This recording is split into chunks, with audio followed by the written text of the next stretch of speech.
새날을 여는 새벽 말씀 나눔입니다. 오늘은 2024년 1월 1일 월요일이고 말씀을 전하는 저는 강민 목사입니다. 오늘 함께 나눌 말씀은 사도행전 21장 20절로부터 21절 말씀인데요. 말씀 전체의 배경이 되는 말씀은 사도행전 21장 17절로부터 40절 말씀입니다. 그러나 여러분들은 17절로부터 40절 말씀 전체를 한번 읽어봐 주시길 권면드립니다. 그들이 듣고 하나님께 영광을 돌리고 바울더러 이르되 형제여 그대도 보는 바와에 유대인 중에 믿는 자 수만 명이 있으니 다 율법의 열성을 가진 자라.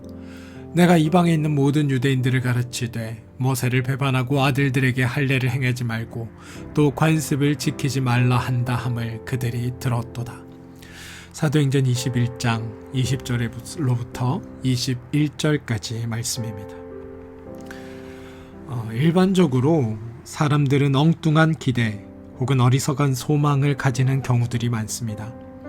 예를 들어 사람은 진실되어야 한다, 또 공평해야 한다, 정의로운 말들을 해야 한다라는 이야기는 합니다만 실제로 진실되고 공평하고 정의로운 일에 참여하는 경우는 매우 드뭅니다.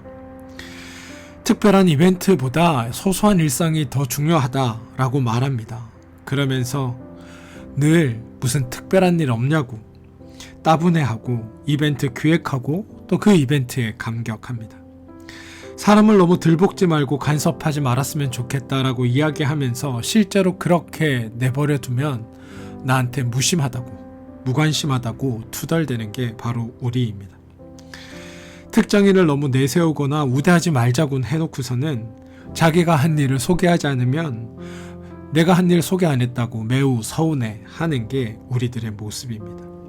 그리고 이런 모습은 죄적인 속성에 익숙한 우리들의 일상이기도 합니다.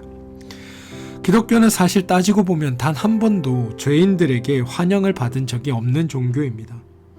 하나님은 사람들에게 한 번도 선대받으신 일이 없으십니다. 복음은 죄인들에게 옳다 인정함을 받은 적이 없습니다. 원래 기독교는 구약부터 사도행전에 이르는 시대까지 사실 비주류 종교였습니다. 대세도 주류도 아니었습니다. 그런데 역사에 나타난 기독교, 사람들이 알고 있는 기독교는 힘을 가진 종교처럼 느껴집니다. 대세요 주류처럼 느껴졌다는 겁니다. 제가 기독교가 잘못 알려졌다 이런 이야기를 하려는 건 아닙니다. 기독교는 약자이어야 한다, 강자를 소망하고 약자를 부인해서는 안 된다, 이런 얘기를 하려는 것도 아닙니다. 우리 기독교는 약자일 수도 있고 강자일 수도 있습니다. 약자냐 강자냐가 중요한 게 아니라는 겁니다. 우리가 외형적으로 어떤 모습을 유지하든지 우리 기독교는 기독교만의 역할과 기독교만의 원리가 있고 이것을 실천하는 것이 훨씬 더 중요하다는 겁니다. 우리 종교는 사람들의 반응에 따라 역할을 달리하는 것이 아닙니다. 그리스도교이기 때문에, 복음이기 때문에, 성도이기 때문에 우리 그리스도교의 역할, 복음의 역할, 성도의 역할을 하는 것, 그게 중요한 겁니다. 복음서의 예수님의 모습을 한번 봅시다. 예수님이 백성들을 위해 참으로 도움이 되고 보탬이 되는 감사한 사역들을 많이 행했습니다. 참으로 백성들에게 존경받아 마땅하고 백성들의 칭송을 받아 마땅합니다.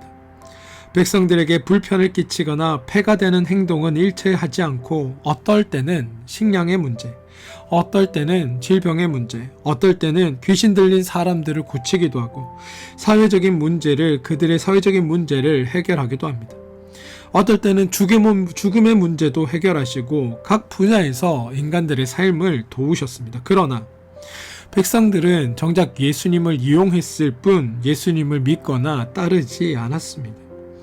결국 예수님은 유대 지도자들의 고소와 백성들의 동조에 의해 로마 군병들에게 잡히게 되었고 십자가에서 죽음을 당합니다. 여기까지 우리가 알고 있는 내용입니다. 그런데 여러분, 그 다음은 어떻게 되었습니까? 예수님이 죽음으로 끝나지 않고 부활하셨습니다. 그런데 부활하여 그동안 받으셨던 멸시와 천대에 대해 어떤 보상을 받으셨나요? 우리가 착각해서는 안 되는 게 있습니다. 예수님이 부활하셔서 영광을 받았다라고 생각하면 안 됩니다. 예수님이 부활하셨을 때 사람들은 예수님이 부활하신 것을 아무도 알아보지 못했습니다. 사람들에게 인정받지도 못했고 영광받지도 못했고 예수님의 부활을 조롱한 사람들에게 사과를 받으신 것도 아니고 로마 정부나 유대교에 의해 보상을 받으신 것도 아니라는 겁니다. 십자가 사건 이전과 이후 예수님의 죽음과 부활을 기점으로 달라진 게 예수님 스스로에게 달라진 건 아무것도 없습니다.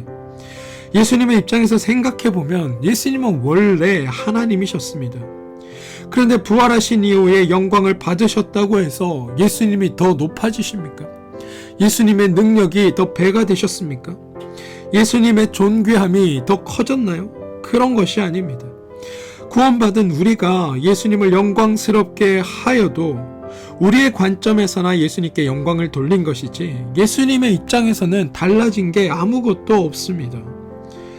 예수님은 처음부터 하나님이셨기에 이 땅에 강림하신 그리스도셨기에 하나님답게 그리스도답게 메시아의 역할, 구원자의 역할을 감당하셨을 뿐입니다. 보상이나 대가를 기대하신 것도 아니고 사람들의 반응에 따라 사역을 결정하신 것도 아닙니다. 원래 하나님이시니까, 원래 그리스도시니까, 원래 구원자시니까 그 역할에 맞게 감당하셨을 뿐입니다. 이게 기독교의 본질이고 우리의 역할에 대한 바른 이해입니다. 예수님의 이러한 사역의 모습은 여러분 사도들에게서도 동일하게 반복되는 것을 볼 수 있습니다. 사도행전에서 사도들이 복음의 증거자로 사역하는 모습이 2장부터 나옵니다. 방언을 말하니 사람들이 신기해서 몰려들었습니다. 관심을 받은 거죠. 3장도 약간 기분이 좋을 수 있습니다. 베드로와 요한이 병자를 고쳐주자 사람들이 모여 주목했기 때문입니다. 그런데 여러분, 딱 거기까지입니다. 그 후로는 전혀 상황이 달라집니다. 사도들의 행동은 달라지지 않았지만 여전히 가는 곳마다 복음을 전했고 병자들을 고쳐주었고 귀신을 쫓아냈고 사회적으로 구제와 봉사를 했지만 사도들은 환대받지 못했습니다. 박해를 받았습니다. 어떤 보상을 받은 것도 없습니다. 사도행전 끝까지 동일한 모습이 반복됩니다. 사도는 여전히 성도들을 위한 귀한 사역을 하지만 백성들이나 유대교 지도자들이나 로마의 정치가들에게 동일하게 반대와 박해를 받았던 겁니다. 하지만 여러분, 사람들에게 환대받지 못하고 인정받지 못하고 해서 사도들이 역할을 잘못한 걸까요? 그렇지 않습니다. 사도들 중에 단 한 명도 단 한 번도 그런 것들에 대해 억울해하거나 힘들어하지 않았던 것을 우리는 깨달아야 합니다. 사람들의 반응에 대해 분해하지도 않았고 이런 사람들을 위해 사역을 해야 할 필요가 있느냐는 식의 회의에 빠져들지도 않았습니다. 결국 아무 유익도 없을 것이라는 체념과 좌절에 사로잡히지 않았습니다. 우리 기독교의 사역, 성도의 사역은 사실 출발부터 완전히 다른 겁니다. 보상받을 것을 기대하지 말라, 상이나 면류관 받을 것을 꿈도 꾸지 말라, 이런 얘기를 하는 게 아닙니다. 사람들에게 환영받을 기대를 하지 말라, 이런 얘기를 하는 것도 아닙니다. 제가 드리고 싶은 얘기는 우리는 그런 것을 기대하며 시작하는 존재가 아니라는 겁니다. 우리는 이미 성도된 존재, 이미 하나님 안에 변화된 존재, 이미 영광을 얻은 존재, 그리고 이미 복을 받은 존재, 그리고 이미 권세 얻은 존재에서 우리가 출발한다라는 사실을 기억하시라는 말씀입니다. 기독교는 결과나 열매에 대해 미래에 있을 것이라고 얘기하는 것이 아니라 이미 과거에 주어졌다라고, 이미 과거형으로 표현하고 있음을 우리는 알아야 합니다. 우리는 이미 받았습니다. 이미 성취했습니다. 이미 얻었습니다. 예수가 예수에게 예수의 사역을 행했듯 성도는 성도에게 성도의 사역을 행하는 겁니다. 오직 성도만이 성도이기에 성도의 삶, 성도의 사역, 성도의 역할을 할 수 있다는 것, 그것을 기억해 주시고 돌아오는 2024년에는 그 일들을 감당해 주시길 부탁드립니다. 그게 우리입니다. 오늘 말씀을 보면 유대인 중 믿는 자가 수만 명이고 율법의 열성을 가졌다고 했습니다. 그런데 이들이 한 행동을 기억해 보십시오. 예수님을 모욕하고 예수님을 넘겨주었고 예수님을 그리스도로 인정하지 못했습니다. 사도들이 하는 사역마다 찾아가 방해하고 그들이 사역을 할 때마다 그들을 모욕하고 그들을 죽음 직전까지 이르게 합니다. 심지어 율법의 열성이 있는 그들이 하나님의 하나님됨을 알아보지 못했다는 겁니다.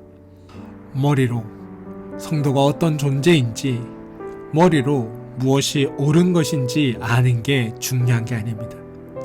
정작 중요한 건 나와 함께 하시는 하나님의 일하심을 발견하고 그 하나님을 만나고 그 하나님 때문에 내게 이루어진 변화를 발견하고 그것에 기뻐하고 감사하고 살아가는 게, 또 그런 성도됨의 삶을 찾아가는 게 훨씬 더 중요하다는 겁니다. 구약에서 이스라엘을 표현할 때 하나님의 백성이라고 소개합니다. 그런데 이 하나님의 백성이란 말은 백성답게 뭐 하라, 뭐 제사 지내라, 제사장의 역할을 감당해라, 뭐 거룩하게 살아, 이런 뜻이 아니라 그냥 하나님의 백성, 하나님을 아는 자, 하나님을 배운 자들이라는 뜻입니다. 그리고 이어지는 게 하나님의 백성이니까 하나님의 백성답게 살라라고 권고합니다. 그리고 하나님의 백성답게 살라는 권고도 하나님의 백성답게 뭐 거룩한 일을 하고 위대한 일을 하고 대단한 일을 하라는 게 아니라 그냥 하나님을 알고 그 뜻에 맞게 살아가라는 의미임을 기억해야 합니다.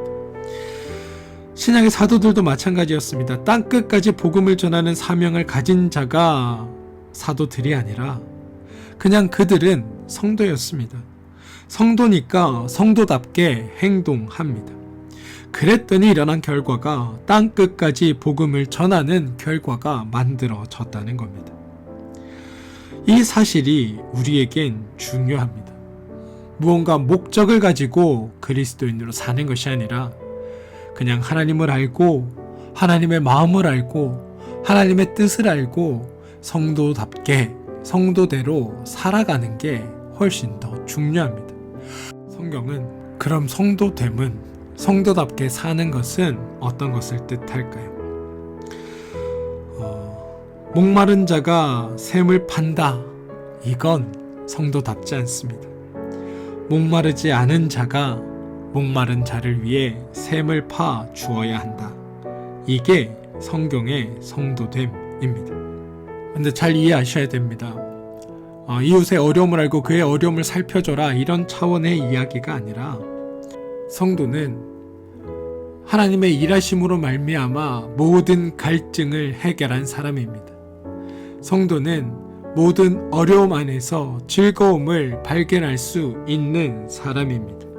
하나님을 알지 못하는 자, 다시 말해 목마른 사람은 여전히 목마름에 시달립니다. 하지만 하나님을 아는 자, 성도는 목마르지 않은 사람입니다. 이미 목을 축인 사람입니다. 그래서 여유가 있고 힘도 있고 능력도 있습니다. 그리고 목마른 자의 심정도 알고 그들의 상태도 압니다. 그래서 힘 있는 자, 목을 축여 여유가 있는 자, 능력 있는 자가 그러지 못한 자들의 문제를 해결해 줄 수 있는 겁니다. 우리 기독교는 하나님이 일하셔서 다 이루신 종교입니다. 우리는 하나님의 일하신 결과를 누리는 자들입니다. 하나님이 만드신 열매를 성취한 자들입니다. 그러니 기꺼이 그러지 않은 자들을 살필 수 있다는 겁니다. 이건 단순히 그들의 어려움을 살피는 문제가 아니라 그들에게 하나님을 믿는 삶이 무엇인지를 보여주며 그들도 우리가 만난 하나님을 만날 수 있도록 하는 것, 그게 성도의 삶이라는 겁니다. 처음에 말씀드린 바와 같이 예수는 자신의 행동에 대한 보상을 바라고 행동한 것이 아닙니다. 본인은 예수이기 때문에, 본인이 그리스도이기 때문에 그리스도의 사역을 행하신 겁니다. 사도들도 마찬가지입니다. 자신들이 복음의 증인이기 때문에, 죄인들의 문제가 무엇인지를 알기 때문에, 죄인들이 행하는 종교적인 활동이 얼마나 허무하고 헛된 일인지 알기 때문에 그들은 기꺼이 하나님이 어떤 존재인지를 그들의 삶을 통해 보였던 겁니다. 성도들도 마찬가지입니다. 성도들도 하나님의 일하심의 결과로 살아가는 자들입니다.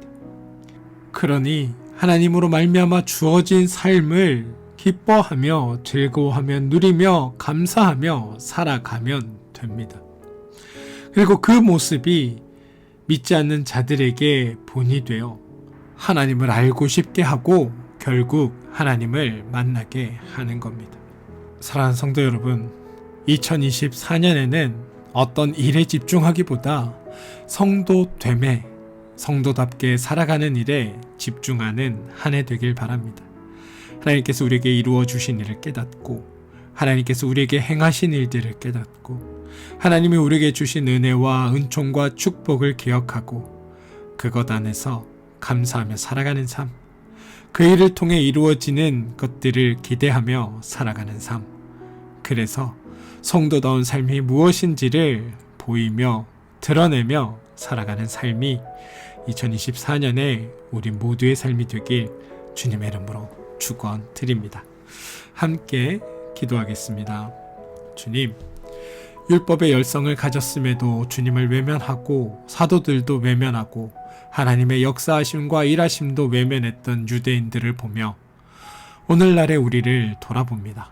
율법이 나의 오름과 결탁하여 결국 하나님의 보는 눈을 가린 채 살아가고 있는 것은 아닌지 돌아보며 새해에는 참된 믿음의 눈을 가지고 성도된 삶을 살고 성도답게 하나님의 은혜를 누리며 살아가는 우리 모두가 되게 하여 주시옵소서. 예수님의 이름으로 기도합니다. 아멘.